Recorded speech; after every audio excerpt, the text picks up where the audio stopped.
RUU revisi perubahan kedua atas Undang-Undang Nomor 6 Tahun 2014 tentang Desa. Oleh karena itu, izinkan saya membuka mencabut skors rapat ini. Bapak Ibu sekalian, rapat ini akan berlangsung sampai dengan pukul 12, namun apabila ada hal-hal yang perlu kita diskusikan lebih lanjut, akan kita perpanjang ya. Bapak Ibu sekalian, kemarin semua masukan itu sudah dicatat oleh teman-teman tenaga ahli. Memang ada beberapa dari semua pembicaraan yang dilakukan, itu masing-masing ada yang sama substansinya, sehingga oleh tenaga ahli itu tenaga ahli TA kita itu mungkin menggabungkan beberapa hal yang secara substansinya sama. Oleh karena itu saya persilahkan kepada TA untuk membacakan. Walaupun Anda berada, selamat datang di siaran langsung rapat Panitia Kerja Badan Legislasi DPR RI untuk melanjutkan penyusunan rancangan undang-undang tentang perubahan kedua atas Undang-Undang Nomor 6 Tahun 2014 tentang Desa. Oleh karena itu pemirsa tetap saksikan jalannya rapat Panitia Kerja Badan Legislasi DPR RI pada hari ini, dan saya Nazia Sudirja, selamat menyaksikan. Kemarin diberikan, kita belum terima ini. Ya Pak, bahan printnya belum ada. Bahan printnya mana? Sebentar ya. Dan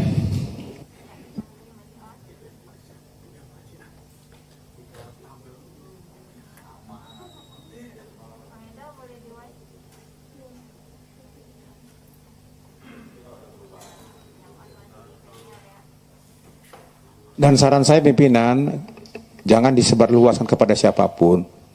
Kita harus menjaga privasi kita karena ini baru konsep awal, sehingga tidak tersebar kemana-mana. Ini supaya kita jaga betul. Nanti jangan sampai kita jadi bergunjingan di luar sana, sementara kita juga nggak tahu bahwa itu sudah berubah banyak. Jadi mohon para teman-teman, termasuk para TA, jangan diberikan kepada siapapun yang tidak berkepentingan. Terima kasih pimpinan. Terima kasih Pak Sturman. Sebentar Pak ya, dibagikan. Sambil menunggu pimpinan, saya setuju dengan Pak Sturman karena memang dia Panjaitan, jadi aku setuju. Jadi ulangi. Begini, saya setuju dengan Pak Sturman karena memang dia Panjaitan, jadi saya setuju gitu. Oh iya.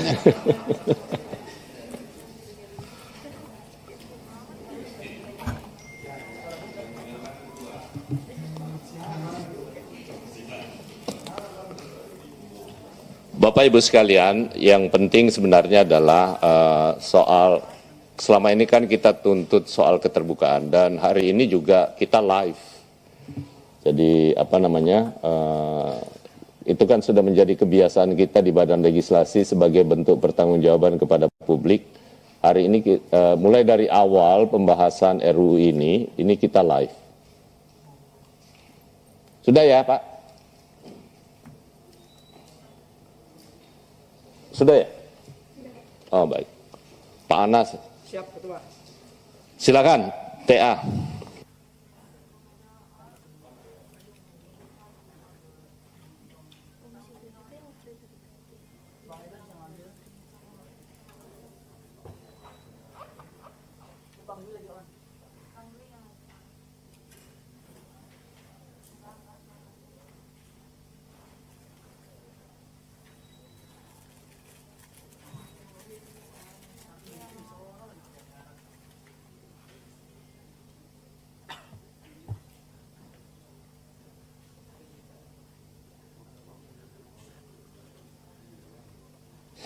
Baik. Assalamualaikum warahmatullahi wabarakatuh. Salam sejahtera untuk kita semua, pimpinan dan anggota Badan Legislasi yang kami hormati. Izinkan kami membacakan masukan-masukan dari hasil rapat kemarin. Yang pertama, sebagaimana yang ditampilkan di layar karena masih dalam proses dicetak hard copy-nya, di angka 33, di nomor 33. Masukan dari Bu Lulu, FPKB, mengusulkan untuk menambahkan dan mengubah beberapa definisi dalam pasal 1, angka 17, angka 18, angka 19, dan angka 20 di ketentuan umum.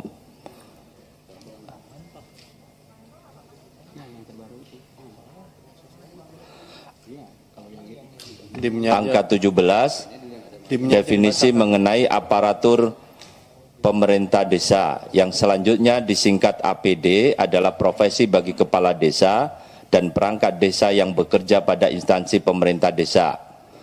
Angka 18, pegawai aparatur pemerintah desa, yang selanjutnya disebut pegawai APD, adalah pegawai pemerintah desa. Ini halaman berapa nih? Usulan untuk dimasukkan di ketentuan umum, Pak Ketua. Oh, ini yang baru ya? Iya, yang baru diinsert. Di sini ada nggak di sini, Bang? Nggak ada ya? Gini, supaya lebih bagus, yang ada di sini aja dulu. Yang dibagi. Oh, yang semalam. Yang semalam. Setuju Pak Ketua, biar kita bisa ngikuti. Kalau nggak ada di sini kita nyarinya di mana? Berarti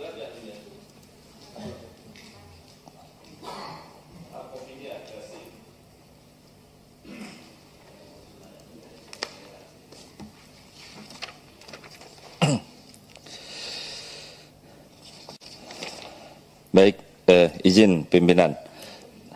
Di angka 11, di nomor 11, masukan dari Ibu Lulu dari FPKB mengusulkan untuk menambahkan dan mengubah beberapa definisi dalam pasal 1 ketentuan umum. Jadi tadi yang dibacakan itu hanya merinci saja yang terkait dengan APD dan lain sebagainya itu. Catatan dari 11, ya, ini hanya judul undang-undang. di yang sebelah kanan, Pak Ketua, tanggapan anggota Oh balik. iya. Ya. Itu angka 15 di sini. Oh, angka 15, ya mohon maaf. Iya. Oke. Di angka 15, masukan dari Ibu Lulu, FPKB mengusulkan untuk menambahkan dan mengubah beberapa definisi dalam pasal 1. Catatan, pasal 1 sudah diubah dalam Perpu Cipta Kerja, sehingga tidak dapat dilakukan perubahan kecuali dengan UU yang menggunakan metode omnibus. Hal ini sesuai dengan lampiran 2 Undang-Undang Nomor 13 Tahun 2022 tentang perubahan kedua atas Undang-Undang Nomor 12 Tahun 2011 tentang pembentukan peraturan perundang-undangan. Baik. Kita konsisten ya, karena tugas kita selain melakukan perubahan secara substansi juga kita melakukan sinkronisasi.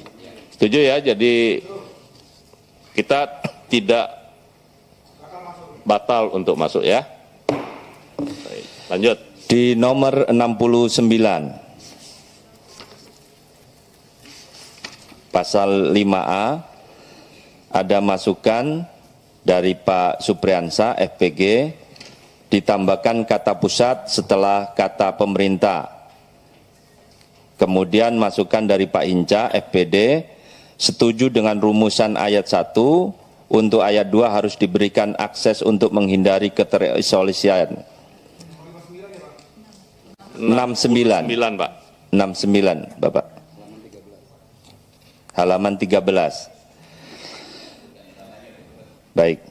Kemudian masukan dari Bu Dasi, FPAN, perlu diatur dalam pasal 5A, pemanfaatan dan pemberdayaan dana konservasi dan rehabilitasi dalam bentuk destinasi wisata alam dan pemberdayaan ekonomi lainnya.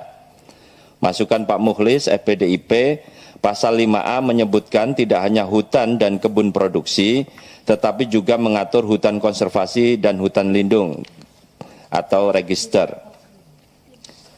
Catatan di halaman 14, 1, penggunaan kata pemerintah sudah sesuai dengan perubahan pasal 1 tentang Undang-Undang Desa sebagaimana diubah dalam Perpu Cipta Kerja. Jadi definisi pemerintah pusat yang selanjutnya disebut pemerintah. Nomor 2, pengaturan terkait dana konservasi dan rehabilitasi mengacu pada Undang-Undang Nomor 5 Tahun 1990 tentang KSDHE yang peruntukannya bagi konservasi dan rehabilitasi kawasan suaka alam, kawasan pelestarian alam, dan bagi wilayah sistem penyangga kehidupan yang mengalami kerusakan. Izin pimpinan, pemerintah itu kan di Undang-Undang Cipta Kerja ya, Perpu yang baru itu kan. Nah, apakah kita mengacu ke sana? Apakah tidak perlu lagi ditulis lagi di sini dalam konsideran penjelasan di pasal bab 1? Supaya orang kan tidak harus membaca yang di sana kan.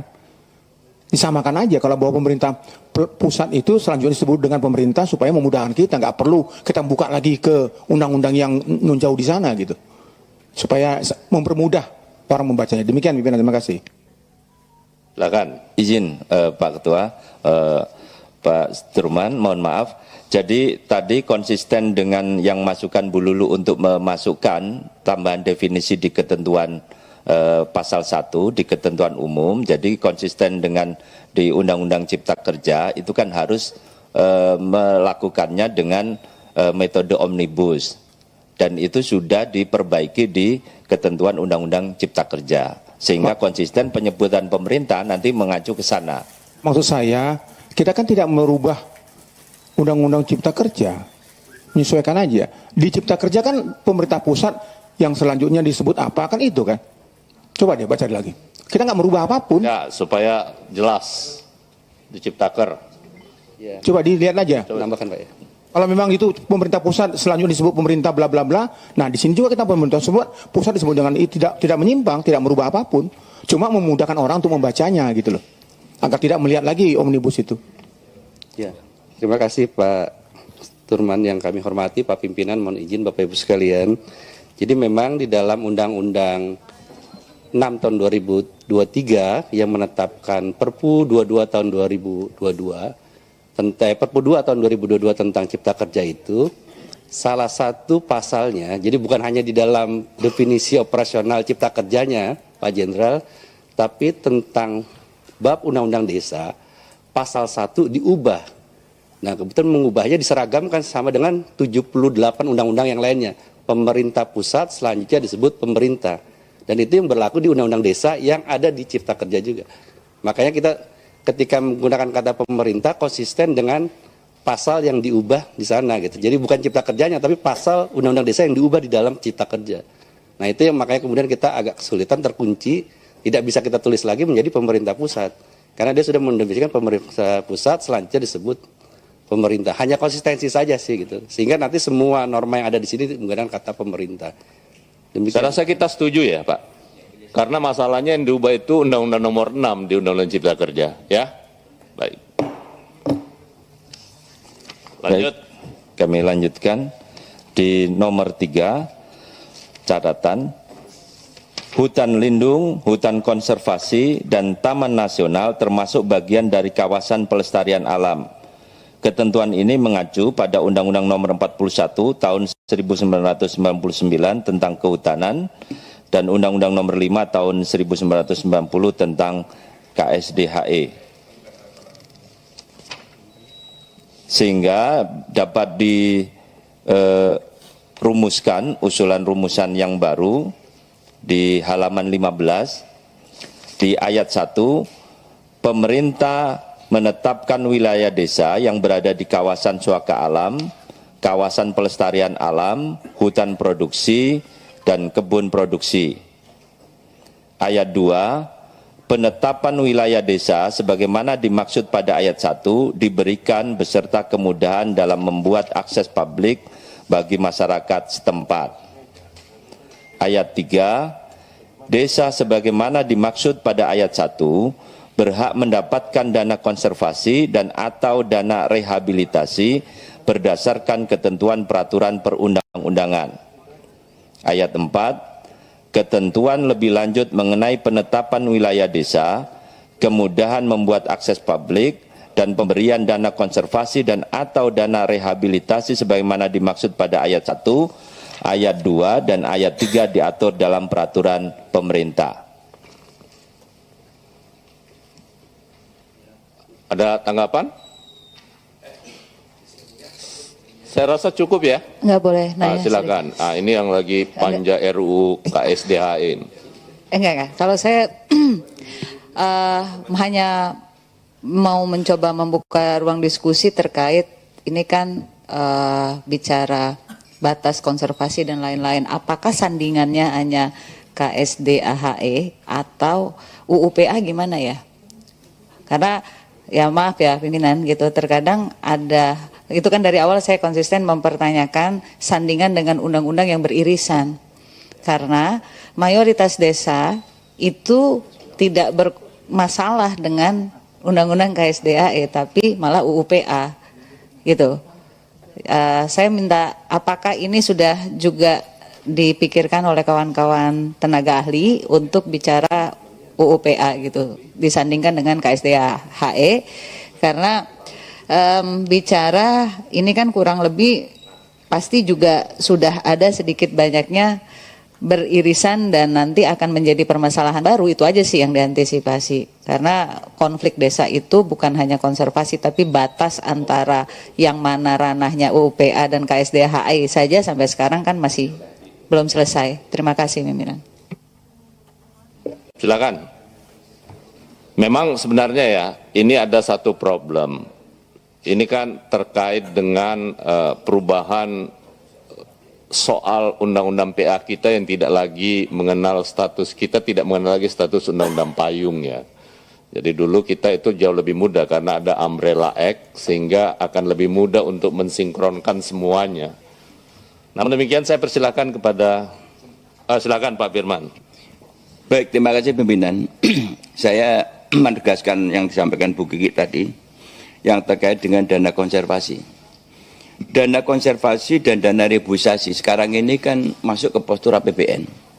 Bahkan Kementerian KLHK saja tidak punya kewenangan untuk meminta ini. Tergantung semau-maunya Kementerian Keuangan. Nah kalau ini justru kementerian lembaga yang bertanggung jawabnya tidak dapat dan kemudian ini ada norma yang mengatur desa untuk mendapatkan itu, apa ini enggak akan menimbulkan masalah di kemudian hari, karena kementeriannya nggak dapat ini. Terus sekarang ini kami di Undang-Undang 41 dan konservasi sedang minta mengembalikan agar dana-dana reboisasi dan konservasi termasuk reklamasi itu dikembalikan kepada kementerian, karena yang menjadi korban kan kehutanan. Demikian, terima kasih. Kalau boleh, ini kan ini sebelum ke TA ya. Ini kan soal given aja sebenarnya. Toh juga nanti pada saatnya pasti akan disinkronkan oleh pemerintah, mana yang bisa, mana yang enggak. Jadi sebagai political will kita keberpihakan kepada desa hari ini, di luar dari 3 yang saya sebutkan tadi, kita boleh mengeluarkan semua idealisme kita tentang desa. Ya, pada akhirnya nanti karena ini tidak mudah seperti yang disampaikan oleh Kiki maupun Pak Firman terkait dengan ini, karena ini postur APBN kita, ini semua pemasukan ini masuk jadi gelontoran di dalam APBN dan itu yang nanti. Nah karena itu, tapi pilihannya satu, kita mau masukkan atau tidak. Realitas hari ini, realitasnya hari ini itu akan sangat sulit. Itu akan sangat sulit untuk dilaksanakan. Izin pimpinan. Silakan Pak Sturman. Jadi kalau menurut saya, kalau sudah ada di ketentuan lain, undang-undang lain, dan kita nggak usah memaksakan menurut saya, ya biar aja begitu. Kecuali memang secara kita timbang, kita ukur, kita teliti bahwa itu bisa dimasukkan. Kalau nggak bisa ya ngapain kita capek-capek memaksakan diri. Kemudian saya mohon dengan sangat nih TA, karena juga para panja ini juga perlu banyak pencerahan juga nih tentang undang-undang desa yang atau kaitan dengan undang-undang yang lain. Kalau memang ada yang bapak-bapak ibu ketahui, ya sampaikan saja. Contohnya sederhana tadi tentang masalah pemerintah. Kalau pemerintah itu bapak sudah kemarin tahu ngapain dimasukkan gitu. Capek kali kita masuk-masukkannya itu. Kalau mulai kemarin sudah tahu ngapain harus tulis lagi sekarang. Gitu loh. Pak, ini sudah jawab gitu kan jadi selesai. Ini kan ngabisin tinta ini, ngabisin kertas untuk fotokopi. Ngapain dimasukkan kalau memang kita sudah ada? Makanya saya katakan sering sekali izin pimpinan, ditunjukkan undang-undang yang existing yang sudah berlaku sehingga kami yang di sini ini bisa membanding-bandingkan walaupun judul lagunya ojo dibanding-bandingke. Tapi kan tidak bisa, tidak semua harus seperti itu gitu loh. Supaya kita lebih cepat prosesnya. Demikian pimpinan, terima kasih. Ini memang kan yang penting kan speak up, Pak. Pimpinan. Boleh. Parle kan.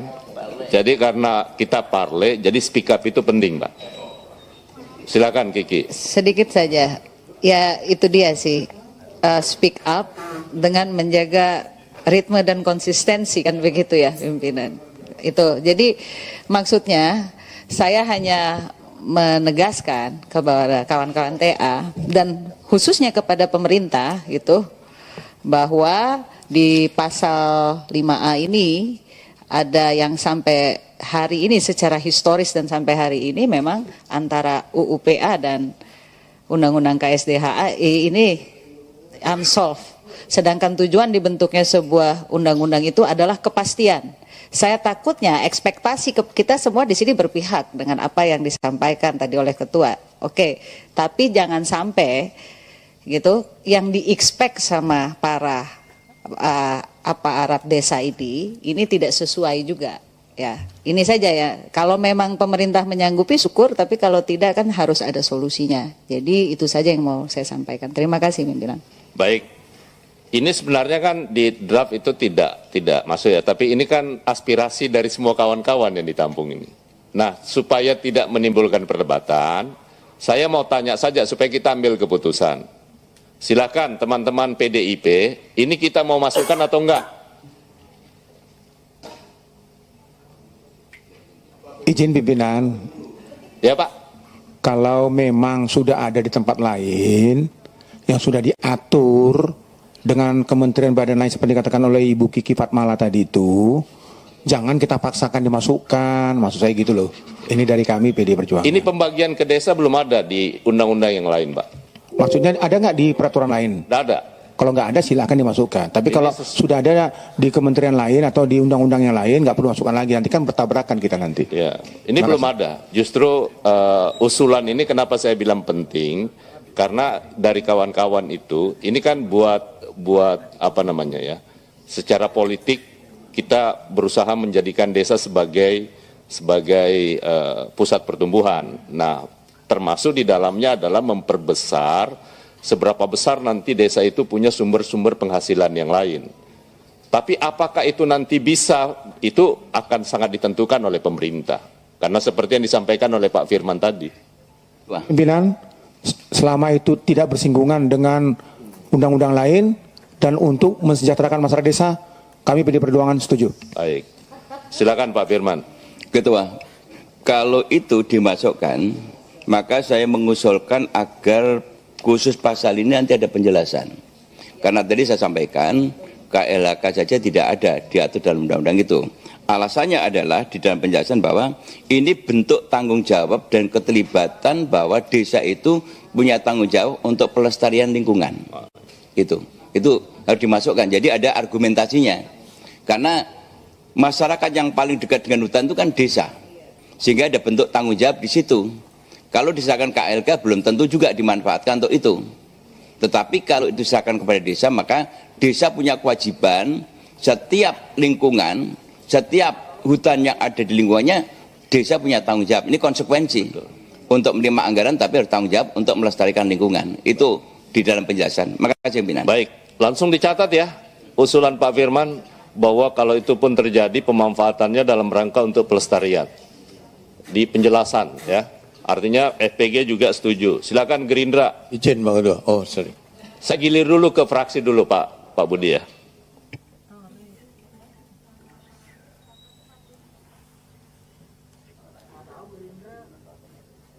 Karena Pak Obon agak ragu-ragu, saya mewakili Gerindra setuju untuk dimasukkan.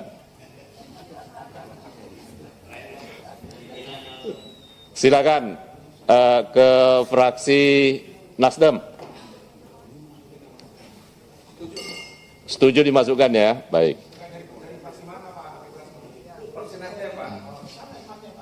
Silakan PKB. Tidak terbiasa Pak. Ini pasal setuju dimasukkan dana rehabilitasi apa semuanya. Yang dulu Pak, saya baca dulu. Oh, baca dulu ya. Tidak. Silakan ke Demokrat. Fraksi Partai Demokrat setuju dimasukkan. Baik.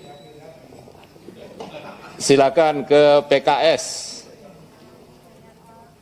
Terima kasih pimpinan. Saya ingin menggarisbawahi usulan pimpinan tadi, bahwa pembicaraan kita tentang RUU Desa ini adalah semua eksplorasi kita tentang apa yang ideal untuk desa. Bahwa nanti berbenturan dengan undang-undang yang lain ataupun dengan ketersediaan anggaran pemerintah, itu soal nanti jawaban pemerintah kepada kita. Sehingga wacana kita pembangunan bermulai dari yang terbawah, bukan dari teratas, terbawah itu bisa kita lakukan. Saya setuju itu. Sehingga ide kami pun kemarin sudah kami sampaikan, tunjangan rumah tangga, tunjangan operasional, bahwa itu ada atau tidak anggaran soal lain. Tapi menurut kami itulah hari-hari yang dihadapi kepala desa. Mereka menghadapi tamu, menghadapi persoalan yang tidak ada di nomenklatur anggarannya. Demikian, saya setuju kalau itu wacana besar yang kita bangun, ya, sehingga nanti kita dialogkan dengan pemerintah. Ya. Demikian, Pak. Baik, silakan ke PAN. Belum hadir ya. Tadinya Bu Desi itu mau hadir secara virtual. Tolong dikirim linknya, zoomnya ke Ibu Desi ya.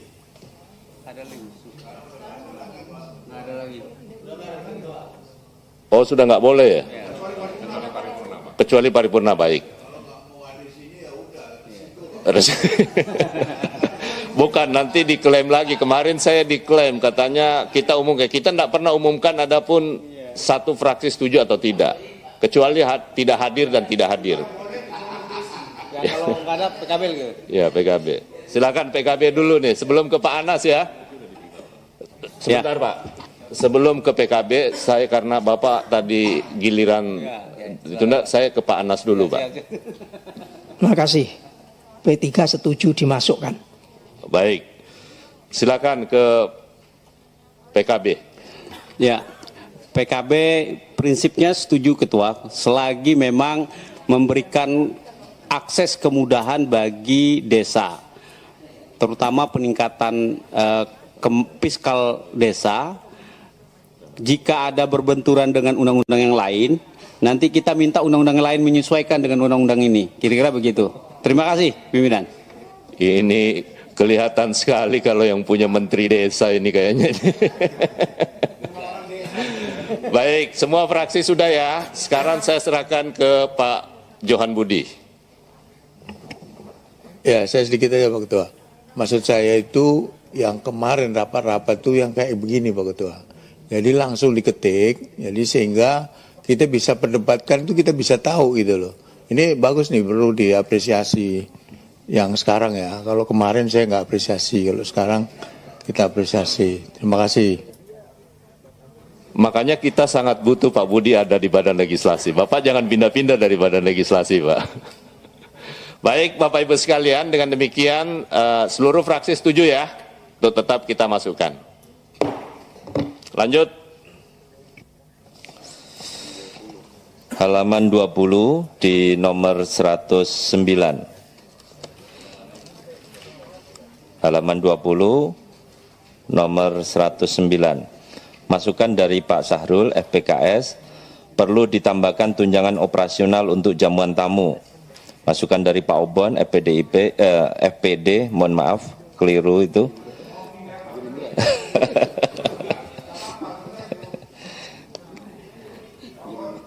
Kegiatan pusat dibebankan kepada pusat. Kemudian usulan penjelasan, dana operasional antara lain adalah untuk kegiatan penyelenggaraan pemerintahan desa termasuk dana jamuan tamu untuk makan dan minum. Ya, jadi mungkin begini ya Pak. Kemarin kan usulannya teman-teman hampir semuanya termasuk dari PKS, siapa anggotanya Pak Mujamil kemarin Pak? Pak Sahrul. Yang paling elok kayaknya itu, ini kan soal jamuan tunjangan rumah tangga, ya kan, rumah tangga desa, operasional. Ya. Nanti kan sudah ada, coba bacakan semua itu jenis-jenis tunjangan yang ada di pasal lain. Coba ditampilkan.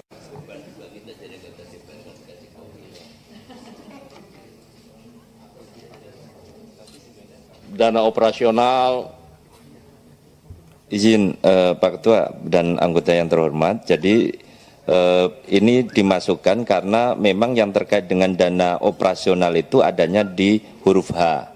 Jadi tersedia dana operasional, penghasilan tetap, dan tunjangan lainnya bagi perangkat pemerintah desa sesuai dengan ketentuan peraturan perundang-undangan. Berarti yang 109 ya? Di peraturan turunannya. Ini yang 109 yang ditambah ya? Iya. Baik. Tapi di matrik yang baru sebetulnya kita sudah memasukkan sesuai yang tadi pagi diusulkan Pak Sahrul itu sebetulnya. Coba sekarang tampilkan yang matriks baru.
Enggak, prinsipnya kan yang ini itu semua usulan hampir sama ya.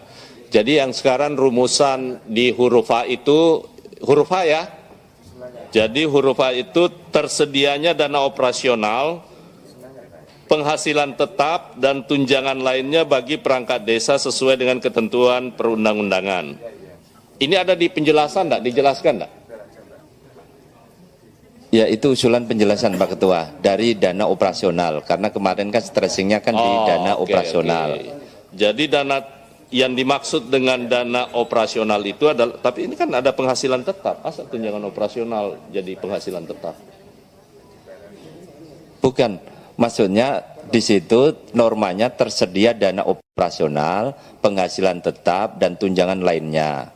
Lah, yang terkait dengan usulan dari Bapak Ibu anggota yang terhormat itu kan berkaitan dengan dana operasional, itu termasuk salah satunya adalah dana operasional untuk kebutuhan jamuan atau kebutuhan operasional kerumah tanggaan. Ya, mungkin jadi ditambahkan penjelasannya begitu. Ditambah penjelasannya udah ada. Mana nih usulannya? Nah, ini diusulkan untuk ada penjelasan. Pemerintah desa termasuk dana jamuan tamu, jangan jamuan tamu lah. Pimpinan. Itu tunjangan rumah tangga lah. Kan kalau di kita itu di mana di pemerintah daerah, kabupaten, bupati, wali kota kan urusan rumah tangga kan, nomenklaturnya gitu loh. Iya Pak? Kan ada dua Pak, ada dana operasional, ada yang tunjangan rumah tangga tuh. Pimpinan, sedikit aja. TA mungkin kawan-kawan TA. Tadi saya diskusi sama Pak Firman juga. Tolonglah pakai istilahnya itu yang memang sesuai dengan kelaziman perundang-undangan dan peraturan. Jangan juga tiba-tiba muncul apa ini jamuan tamu. Kayaknya terminologinya uncommon deh nih kayaknya gitu. Makasih.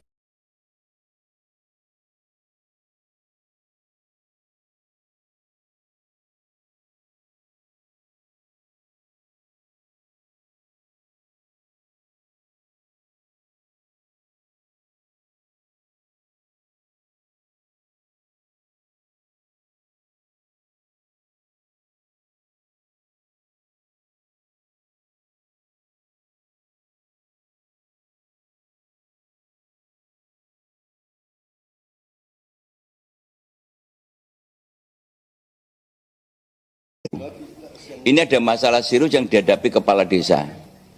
Di dalam undang-undang pemilu itu penyelenggaraannya itu kan faktanya kan di lapangan yang menyediakan TPS dan sebagainya itu kan kepala desa.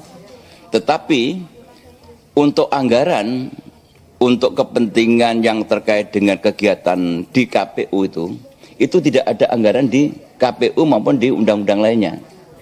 Maka dari itu, karena ini menjelang pemilu, ini betul, saya setuju dimasukkan, namun tadi saya sepakat dengan Bu Kiki, normanya itu adalah ajas kelaziman yang di dalam undang-undang itu kira-kira apa? Tidak hanya untuk jamuan, ini termasuk jamuan. Karena nanti pada waktu penyelenggaraan pemilu, bupati dan aparatur itu turun ke desa-desa itu, mengadakan pengecekan itu kan dijamu. Itu kan perlu anggaran besar, dan waktu itu kita usulkan di KPU nggak setuju mengalokasikan anggaran itu. Dan sampai sekarang itu masih gantung. Jadi saya setuju dimasukkan. Makasih. Itu tinggal dielaborasi aja nanti di penjelasan ya. Tim-tim ya.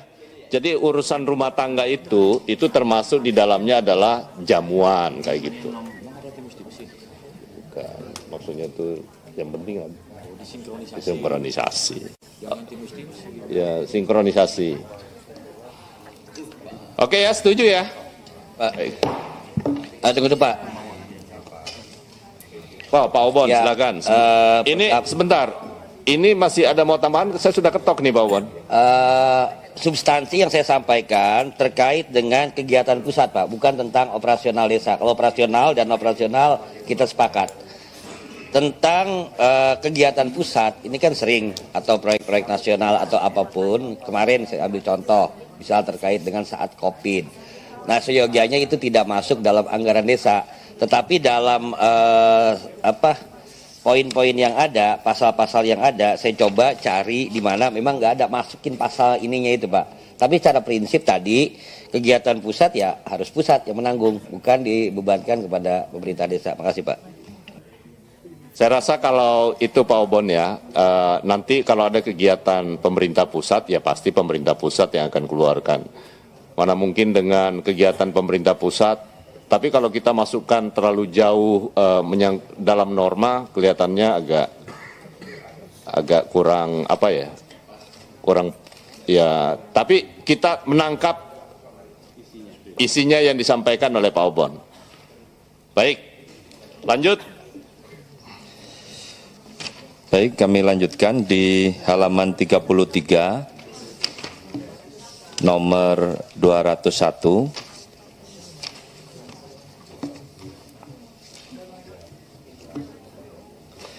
Ada usulan dari Bu Lulu, FPKB, dan Pak Anas, FP3, menambahkan jaminan ketenagakerjaan, pemanfaatan tanah bengkok, tunjangan istri atau suami dan anak, dan tunjangan lainnya, serta disesuaikan dengan ketentuan pasal 50A dan pasal 62. Sehingga dibuat rumusan usulan di huruf C, jika sebelumnya di huruf C itu bunyinya adalah menerima penghasilan tetap setiap bulan, tunjangan dan penerimaan lainnya yang sah, mendapat jaminan kesehatan, menjadi huruf C menerima penghasilan tetap setiap bulan, tunjangan dan penerimaan lainnya yang sah, mendapat jaminan sosial di bidang ketenaga kesehatan dan ketenaga kerjaan.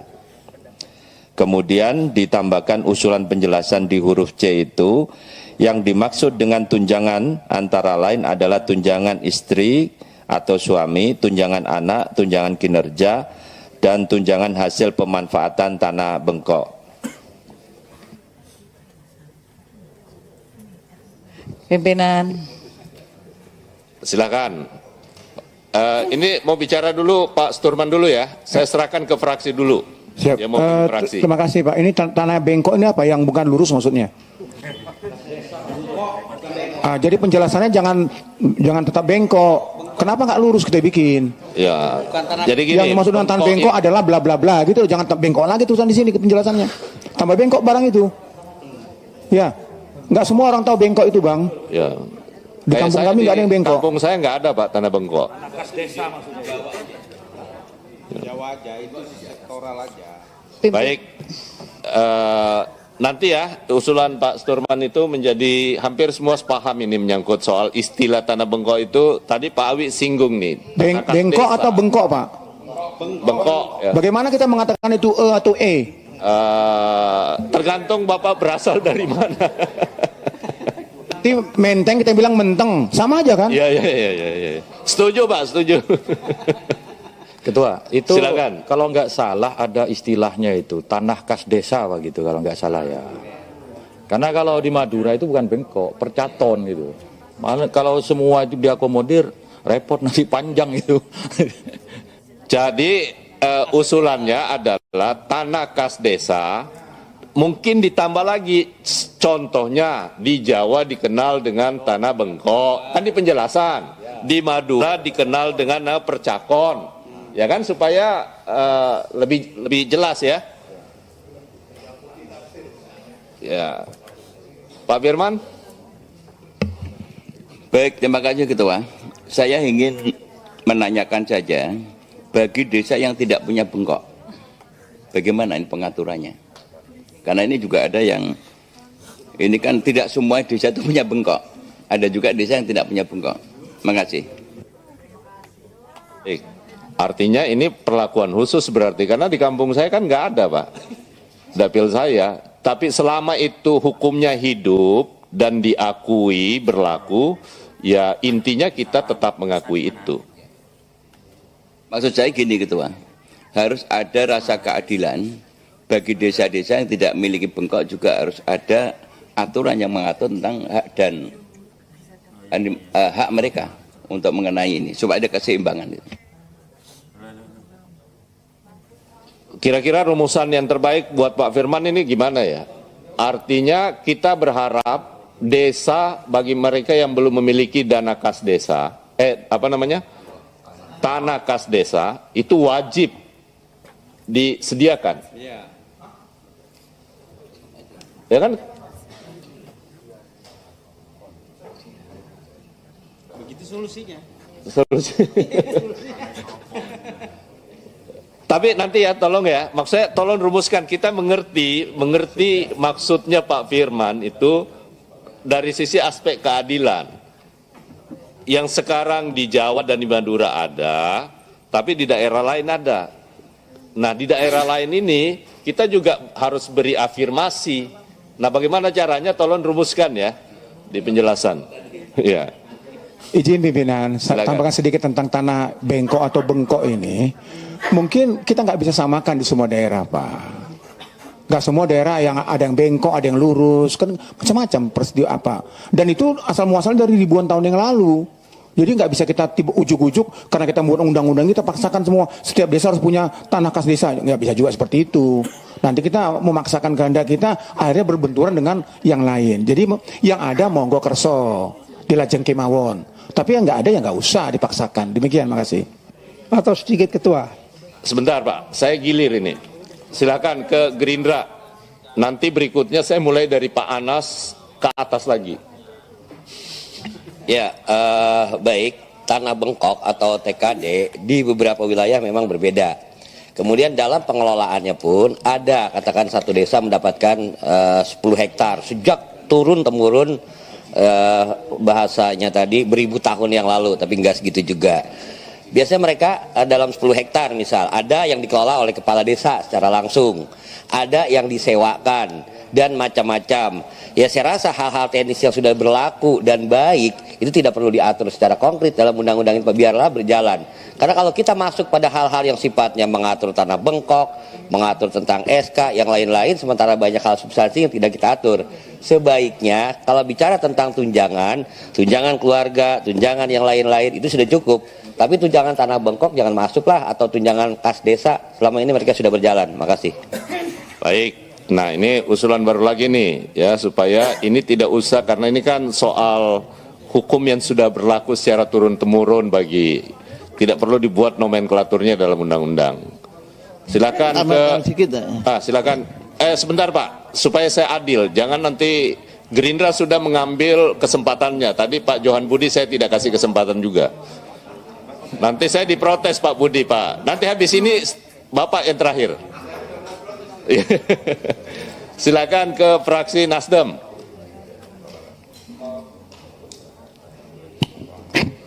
Terima kasih pimpinan.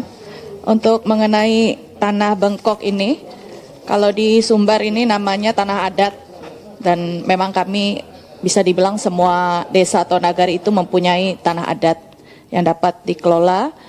Namun daerah lain mungkin belum tentu ada juga seperti yang disampaikan oleh rekan-rekan.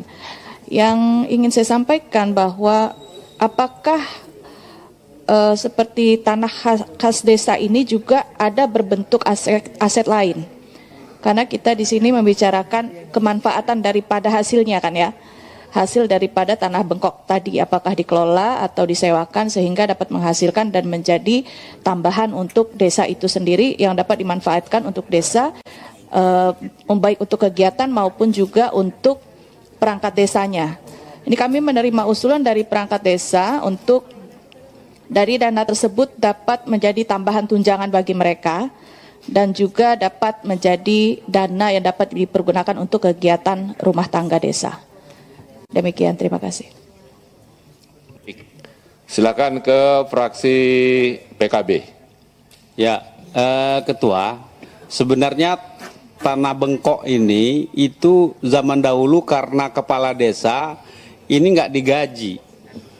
Maka untuk menggajinya lewat tanah bengkok itu, pemanfaatan tanah bengkok. Nah, karena aturan sekarang sudah ada gajinya yang secara resmi, maka perlu tidak kita itu kan perlu tidak kita atur di sini karena sesungguhnya mereka begitu undang-undang desa ini lahir itu menjadi aset desa. Jadi kepala desa dan perangkat desa itu dibayar berdasarkan undang-undang yang nomor 6 tahun 2014 ini. Jadi tanah bengkok itu menjadi namanya PAD desa, pendapat asli desa. Jadi itu sebenarnya sesungguhnya. Nah, jika kita telusuri dari sejarahnya, maka apakah perlu tanah bengkok ini mereka dapat gaji lagi? Karena ini jadi double penghasilan. Nah, dalam catatan kita kalau dalam sistem keuangan kita kalau double penghasilan tentu ini menjadi masalah ke depan. Dan terima kasih pimpinan.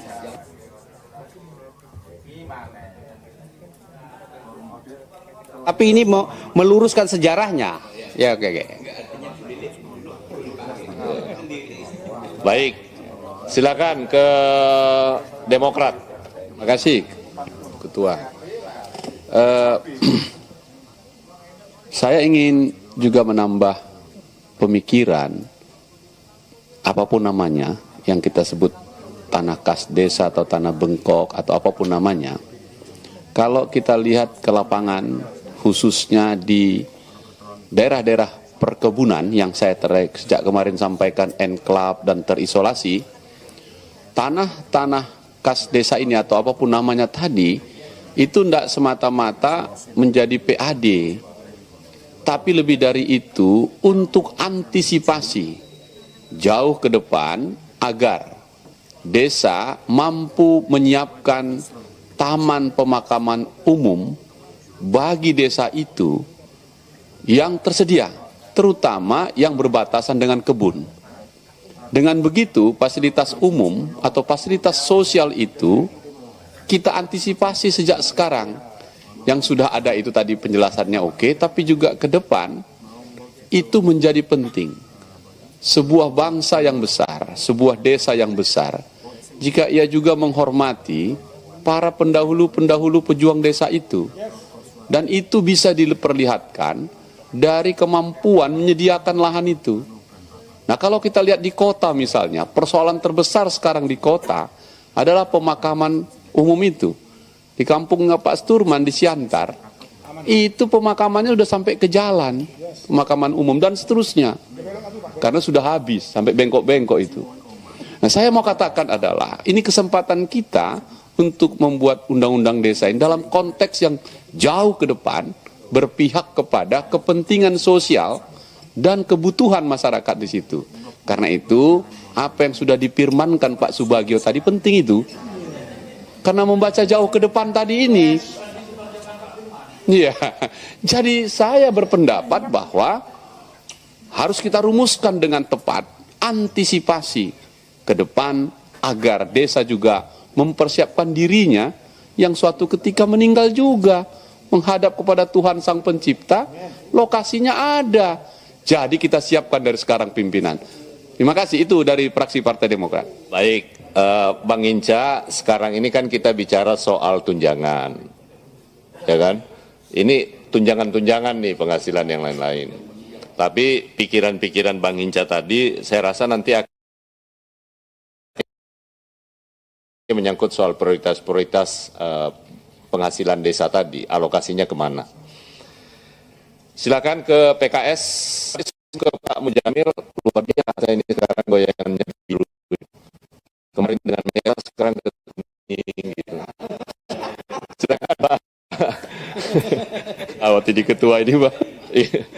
Ya, Pak Mujamil. Makasih Milan.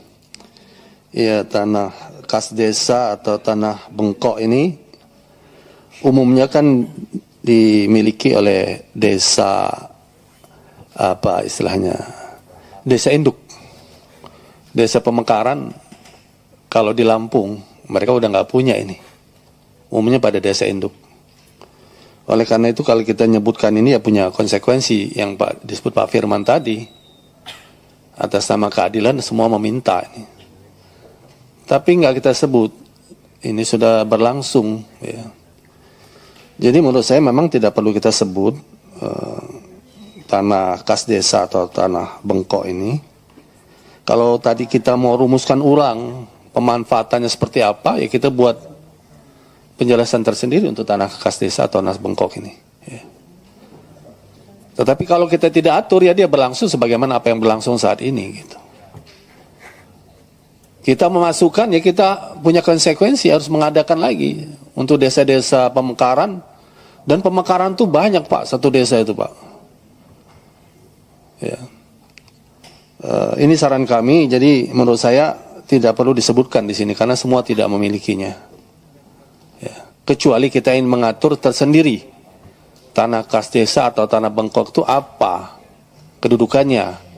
Ya Pak Wahid tadi mau definisi ulang terhadap itu, ya kita buat tersendiri. Demikian pimpinan.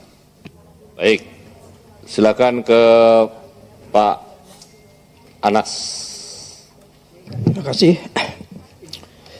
Tanah bengkok ini sebenarnya bukan semata-mata pengganti gaji kepala desa. Bahkan selama ini tanah bengkok itu sering dimanfaatkan untuk kegiatan sosial termasuk untuk cadangan anggaran desa. Karenanya saya kira tidak perlu bengkok ini dicabut gegara kekhawatiran ini tabrakan dengan dana desa. Bahwa itu ada nomenklaturnya nanti yang dianggap terlarang oleh undang-undang, kita atur saja nomenklaturnya sehingga memungkinkan dua-duanya itu bisa jalan. Bisa dimengerti apa yang disampaikan Pak Firman soal asas keadilan atau asas ketidakadilan tadi, di mana daerah-daerah lain ada yang tidak menerima bengkok. Pertanyaannya apakah di daerah lain itu malah jangan-jangan ada cadangan tanah atau aset lain yang namanya bukan bengkok. Ya, kalau ada kita masukkan aja sekalian bengkok dan apa misalnya. Saya tidak tahu apakah di daerah-daerah itu benar-benar tidak ada atau ada dalam bentuk lain. Nah, ini perlu kuliti lebih jauh. Kalau dana bengkok ini dicabut, karena ini sudah turun-temurun dari kakek-kakek kita, dari nenek-nenek kita, saya kira ya para kepala desa nanti akan kembali turun ke jalan. Terima kasih pimpinan.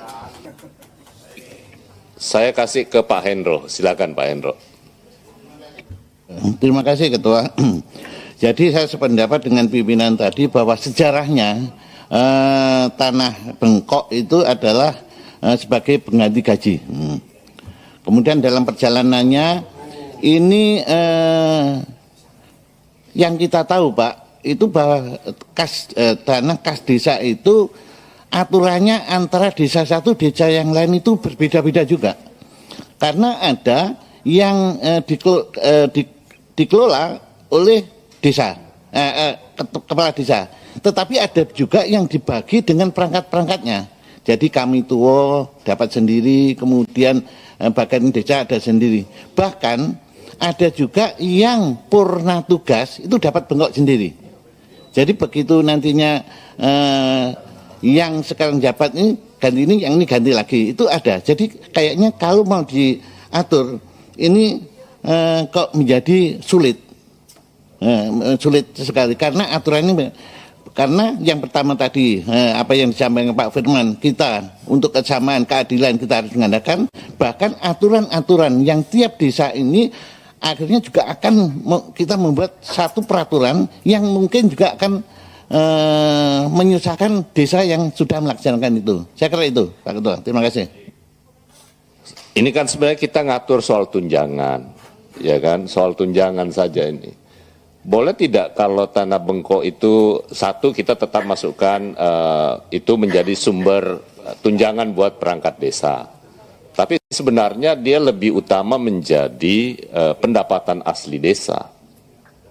Ya kan? Karena kan gaji kepala desa yang selama ini dihasilkan terutama di Jawa itu dari tanah bengkok dengan Undang-Undang Nomor 6 semuanya gaji itu sudah ditetapkan. Tapi itu pilihan ya. Ada yang lebih banyak yang tidak setuju untuk tidak masuk. Untuk tidak diatur, biarlah itu menjadi kearifan lokal. Ya. Pimpinan. Silakan Bu Kiki. Terima kasih, akhirnya dikasih ngomong, tadi nggak boleh. Saya menegaskan mungkin yang pimpinan sama ini memang betul 201 ini kan substansinya saya rasa tidak perlu masuk ke teknis. Ini kan teknis nih. Ya, seperti yang saya sampaikan teman-teman TA. Saya mencoba menggoogling karena jujur pemahaman tanah bengkok ini buat kami yang di luar pemahaman kayak Pak Turman saya yang dari Sumatera ini agak awam gitu loh. Dan ternyata karena ternyata kan begini, itu tadi, ini juga ternyata kenapa tanah bengkok ini menjadi permasalahan seringkali. Ini beririsannya sama undang-undang pokok agraria. Ada di dalam sini nih, gitu. Nah ini yang tadi saya sampaikan. Jadi jangan jangan terjebak dalam situasi teknis. Karena 201 ini substansinya sudah cukup menurut kami, gitu. Jadi lebih baik tidak usah dimasukkan. Dan kedua, jangan juga sampai ada usulan rumusan tadi yang jaminan sosial di bidang kesehatan dan ketenaga kerjaan. Saya sepakat kalau memang ketenaga kerjaannya dilepas jadi rancu juga. Kalau memang mau ya jaminan kesehatan titik gitu. Jadi tidak semua juga harus, mohon maaf Pak Wahid, tidak semua juga harus diakomodir gitu loh. Kalau memang tidak relevan. Nah kemudian saya mengingatkan saja bahwa undang-undang itu berlakunya nasional. Jadi tolonglah kalau memang kita mau merumuskan ini ya berlakunya nasional, tidak subjektif. Terima kasih pimpinan. Boleh pimpinan, sedikit. Ini satu putaran lagi ya, Pak Firman, habis ini ke Pak Anas. Baik, terima kasih pimpinan. Sebetulnya di 201 ini kan sudah jelas bahwa ini kan yang diatur kan menerima penghasilan tetap setiap bulan, tunjangan dan penerimaan lainnya yang sah serta mendapat jaminan kesehatan. Ini sudah clear sebetulnya. Tapi dengan adanya usulan Bu Lulu, ini malah menjadi rancu. Apalagi tadi yang namanya terminologi bengkok itu kan tidak ada di seluruh wilayah. Nah, kalau bengkok ini menjadi salah satu sumber penerimaan PAD karena tadi konsekuensi undang-undang desa, ini boleh. Oleh karena itu yang namanya untuk meningkatkan penghasilan kan tergantung nanti dinamika yang ada di desa itu. Kalau desa itu lebih dinamis tentunya akan lebih banyak PAD-nya, tidak hanya dari bengkok saja. Saya berkesimpulan bahwa ini tidak perlu diatur karena sudah cukup clear. Kalau saya mengusulkan bahwa 20C sudah cukup jelas. Namun nanti kalau ada penjelasan sebagai contoh seperti pimpinan sampaikan tadi, kami setuju. Antara lain ya penghasilan dari bengkok dan sebagainya boleh. Karena dengan munculnya bengkok ini menimbulkan seolah-olah tidak terpenuhnya rasa keadilan bagi kepala desa yang tidak punya bengkok dan yang punya bengkok. Masih pimpinan. Kan Pak Nas. Terima kasih pimpinan. Soal tunjangan kesehatan dan tunjangan ketenaga kerjaan, tunjangan sosial. Saya setuju tetap dipertahankan tunjangan kesehatan dan tunjangan sosial ketenaga kerjaan. Apanya yang tidak relevan? untuk tunjangan sosial ketenaga kerjaan itu sebenarnya hak setiap tenaga kerja Indonesia. Apakah itu tenaga kerja formal maupun tenaga kerja informal. Bahkan para petani, nelayan, modin sekalipun semua berhak untuk mendapatkan tunjangan sosial ketenaga kerjaan yang di dalamnya ada tunjangan hari tua, ada tunjangan kecelakaan kerja, ada tunjangan pensiun dan sebagainya. Saya kira memang ini perlu diberikan kepada perangkat desa agar mereka juga mendapatkan tunjangan sosial ketenaga kerjaan karena dia merupakan bagian dari tenaga kerja. Saya tidak tahu itu formal atau tidak formal, formal itu. Yang tidak formal saja kita beri, apalagi yang formal. Terima kasih pimpinan. Ya, Bapak Ibu sekalian, saya rasa cukup ya. Jadi gini, intinya rumusan 201 ini sudah cukup, ya. Bahwa nanti itu ada penjelasan termasuk soal bengkok, kemudian jaminan sosial, baik kesehatan maupun ketenagakerjaan itu akan dijelaskan di penjelasan. Karena begini, yang namanya, saya tidak tahu, nanti perangkat desa dan kepala desa itu statusnya jadi masuk enggak dalam nomenklatur yang diatur dalam Undang-Undang Jaminan Sosial Ketenagakerjaan. Pasti masuk, Ketua. Nah, kalau masuk ya kita masukkan. Ya, Gitu. tambah sedikit aja pimpinan. Silakan Pak Obor. Pertama, dalam jaminan ketenagakerjaan itu kan ada 4 program. Kecelakaan kerja, kematian, pensiun, dan hari tua. Kalau toh program itu masuk, pensiun rasanya susah. Jaminan pensiun susah. Tapi untuk jaminan kecelakaan kerja itu harus. Iya, kan ada boleh dibagi. Kita ambil 2 program atau berapa program.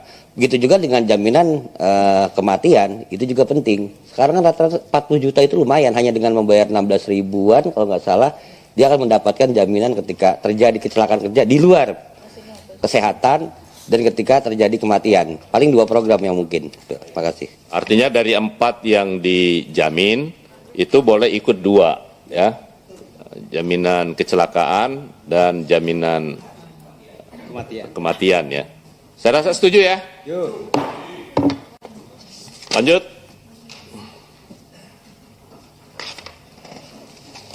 Di halaman 34 di nomor 202 di huruf D ada masukan dari Bu Desi Fpan, frasa dalam bentuk uang dicari padanan katanya, sehingga usulan rumusannya menjadi yang dimaksud dengan tunjangan purna tugas adalah penerimaan yang sah sebagai penghargaan bagi kepala desa yang telah selesai melaksanakan jabatannya dalam bentuk uang atau yang setara dengan itu. Sudah dikonsultasikan dengan ahli bahasa, Pak Ketua. Setuju ya? Kemarin ini kan kita setuju bahwa ada purna tugas, bukan pensiun. Karena itu agak sulit untuk di-cover kalau pensiun. Tapi purna tugas, ya kayak seperti anggota DPRD kita lah kira-kira ya Pak. Jadi ada sekian kali. Nah menyangkut soal formulanya biar diatur lebih lanjut lah dengan PP. Kita tidak usah terlalu cantumkan di dalam undang-undang, repot. Nanti kita mengambil alih kewenangan eksekutif kalau itu. Tapi intinya kan harapan ada uang purna tugas bisa diatur, akomodir. Setuju ya?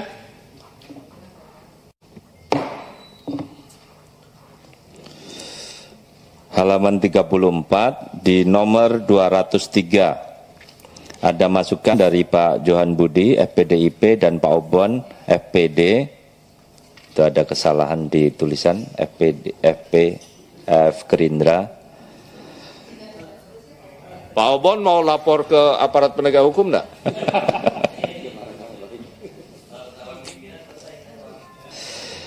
Masukannya adalah perlu pengaturan mengenai perlindungan hukum bagi kepala desa. Catatannya, ketentuan ini sudah diatur dalam pasal 26 ayat 3 huruf E. Mendapatkan perlindungan hukum atas kebijakan yang dilaksanakan. Dan ini juga sinkron dengan beberapa peraturan yang berkaitan dengan jabatan-jabatan politik lainnya. Terima kasih. Ya, terima kasih Pak Ketua yang bijaksana. Jadi kenapa tadi saya sampaikan bahwa perlu ada TA itu atau tim ahli nyatat yang begini-begini kita ngomongin. Saya paham betul bahwa perlindungan hukum itu ada di pasal 26 ayat 3. Kemarin saya baca itu juga. Tapi Anda tidak mencatat penjelasan Anda kenapa perlu ada penjelasan perlindungan hukum. Bahwa kata-kata perlindungan hukum itu ada. Maksud saya gini, seringkali terjadi di lapangan ya, terutama berkaitan dengan penggunaan APBDes. Yang kemarin beberapa waktu lalu saya sampaikan juga ke Pak Ketua, tidak semua kepala desa itu paham tentang laporan atau pelaporan penggunaan APBDes. Ya, ini bisa jadi objek atau bisa jadi persoalan hukum, ya, baik itu oleh kejaksaan maupun oleh kepolisian. Karena itu perlu ada penjelasan, maksud saya yang dimaksud perlindungan hukum atas kebijakan yang dilaksanakan itu seperti apa. Itu maksud saya. Kalau kata-kata perlindungan hukum saya juga paham Bapak, dan itu saya juga baca juga kemarin itu. Karena itu penting, berkali-kali saya sampaikan apa yang kita omongkan itu dicatat detail gitu. Yang saya maksud itu Pak Ketua, perlindungan hukum itu seperti apa. Saya ambil contoh Pak Ketua, beberapa waktu yang lalu waktu itu Presiden Jokowi bertemu dengan bupati, wali kota dan juga gubernur. Ya. Ada beberapa kebijakan di dalam penggunaan APBD itu yang kemudian belum selesai sudah jadi persoalan hukum gitu. Karena itu kalau di tingkat Pemda kota, kabupaten atau provinsi itu ada inspektorat ya yang kemudian memfilter bahwa penggunaan APBD itu sudah sesuai dengan jadi ada ininya, ada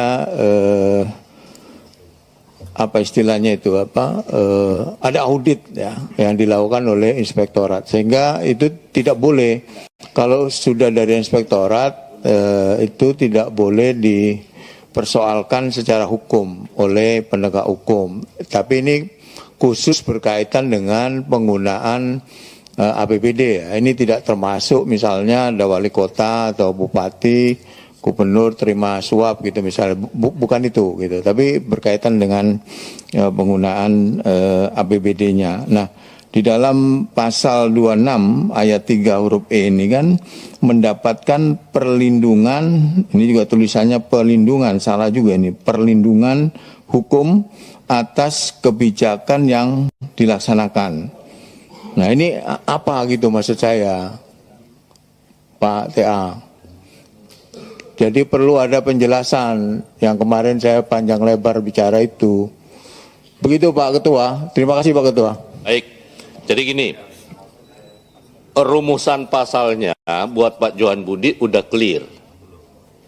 Tapi masalahnya itu tidak menjadi clear kalau nggak dijelasin, karena tidak semua wajib dilindungi. Tentu ada kebijakan-kebijakan tertentu yang limitasinya kita bisa memahami bahwa ini harusnya tidak boleh dikriminalisasi gitu loh. Kira-kira begitu Pak Budi ya? Ya. Ya gini Ketua, saya usul sedikit. Nah, silakan. Apa yang disampaikan, izin Ketua, apa yang disampaikan oleh Pak Johan itu penting menurut saya. Karena saya kesian juga dengan kepala desa dan perangkat desa. Kadang-kadang LSM yang melaporkan Pak, belum tentu itu salah, tapi tidak ada sebenarnya dari kerugian nggak ada, cuman salah prosedur aja, itu mereka diperas, ya. Nah oleh karena itu menurut saya perlu bahwa perlindungan hukum yang di sini nih, kira-kira gambarannya jika sudah dilakukan audit oleh BPKP ya, atau inspektorat, maka dia sudah clear sebenarnya dari sisi pelaporan dan pelaksanaan dari anggaran yang digunakan. Kira-kira begitu. Karena saya kesian ini Pak. Ya mereka nggak tahu masalah. Kira-kira dilaporkan LSM kepalanya pusing. Itu laporan kepala desa ke saya tuh paling banyak itu soal itu. Terima kasih. Baik, ini sambil dirumuskan, kita pending dulu ya Pak. Khusus untuk penjelasannya silahkan nanti dirumuskan kembali menyangkut soal ini. Baik, kita lanjut ke berikutnya. Baik. Izin pimpinan, pendingnya maksudnya kita pending dulu. Tutup Pak. dulu, Masalahnya kita urusan isoma dulu atau gimana nih? Yang ini. Oh, yang ini aja. Oh, siap. Kita jam 12 kita isoma Pak. Silakan lanjut. Baik. Di halaman 36 di nomor 213 di huruf G mengenai mengundurkan diri sebagai kepala desa apabila mencalonkan diri sebagai anggota lembaga perwakilan rakyat, kepala daerah atau jabatan politik lain sejak ditetapkan sebagai calon peserta pemilihan yang dinyatakan secara tertulis dan tidak dapat ditarik kembali. Ada masukan dari Pak Firman, FPG dan Pak Hinca, FPD. Ketika Kades mengundurkan diri dan digantikan PLT, maka penggantinya harus berasal dari desa tersebut. Catatan, secara substansi, usulan ini bertentangan dengan putusan MK nomor 128 garing PUU 13 garing 2015, pasal 33 huruf G dan pasal 50 ayat 1 huruf C, Undang-Undang nomor 6 tahun 2014 tentang desa dinyatakan bertentangan dengan Undang-Undang Dasar Negara Republik Indonesia tahun 1945 dan tidak mempunyai ketentuan hukum yang mengikat. Jadi di situ memang dibebaskan, tidak harus yang berdomisili di desa setempat. Terima kasih. Saya kembalikan dulu ke pengusul. Apakah masih mau tetap diteruskan usulan ini atau dengan penjelasan bahwa ini sudah ada putusan MK-nya? Silakan Pak Firman.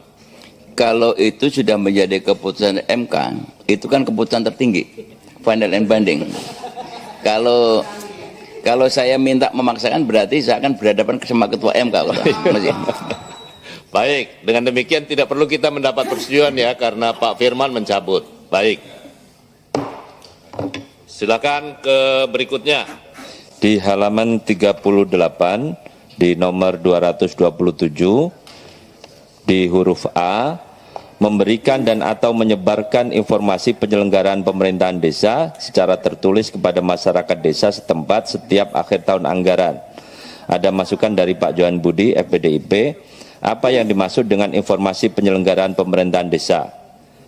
Diberikan usulan penjelasan, yang dimaksud dengan informasi penyelenggaraan pemerintahan desa antara lain adalah informasi pembangunan infrastruktur desa dan informasi keuangan desa. Izin pimpinan, ini kalimatnya nggak enak banget dibaca ini. Jadi yang dimaksud dengan informasi penyelenggaraan pemerintahan desa adalah gitu loh, jangan antara lain. Berarti ada lagi yang lain dong selain ini. Kan gitu nih. Baik. Usulan itu kita kembalikan ke ahli bahasa. Ya. Apa mau pakai antara lain atau adalah biarlah menjadi domainnya Pak Wisnu ya. Ya, karena izin Pak Wisnu ini sudah 4 hari ini belum bicara Pak. Jadi perlu kita bicara sebentar. Nah, kira-kira saya balikin dulu ke pengusul. Apakah rumusan penjelasan yang diusulkan oleh TA sudah memenuhi apa yang diinginkan oleh Pak Johan Budi? Terima kasih Ketua. Ini belum memenuhi apa yang saya maksud. Jadi poin utamanya yang perlu di-bold adalah masyarakat paham tentang apa sih yang digunakan, apa sih yang dilakukan oleh kepala desa terhadap APBDes-nya gitu. Jadi masyarakat itu tahu APBDes desa ini besarnya segini, itu akan digunakan untuk ini gitu.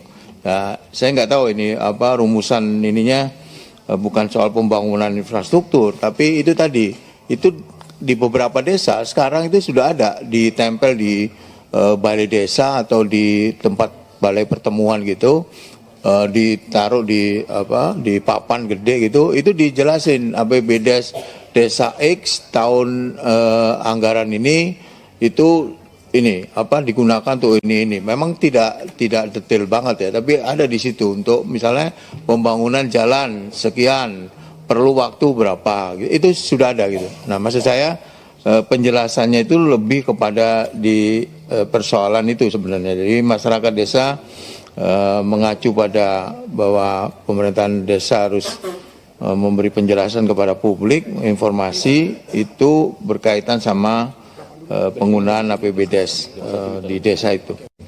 Kira-kira itu Pak Ketua, mungkin bisa dinikan lagi sama teman-teman di TA. Pak Ketua dikit nambahin boleh? Silakan. Terima kasih Pak Ketua. Ini sebelum dipanggil Pak Kapok sih saya. Jadi kawan-kawan TA dan kawan-kawan Balek, saya rasa yang namanya pertanggungjawaban ke atas ke bawah itu perlu. Jadi tidak meniadakan juga ke Bupati Wali Kota sebagai penguasa daerahnya gitu, pemerintah daerahnya. Nah, kalau di dalam desa ini kan kalau tidak salah tuh ada annual namanya apa sih musren atau apa, saya nggak paham lah ya, itu teknisnya apa, mungkin silahkan ditanyakan sama perangkat desanya, itu kan ada. Jadi apa yang sudah dilaporkan ke Bupati Wali Kota adalah sebuah kewajiban juga yang juga diiringi dengan dengan masyarakat desa melalui mekanisme tertentu. Seingat saya tuh ada polanya sendiri mereka rapat desa itu loh ya. Jadi mungkin penambahannya tidak perubahannya itu memberikan dan atau menyebarkan informasi penyelenggaraan pemerintah desa secara tertulis kepada Bupati Wali Kota dan gitu loh. Jadi semua terakomodir karena kan pertanggungjawaban juga harus ada dari pemerintah daerah gitu. Terima kasih.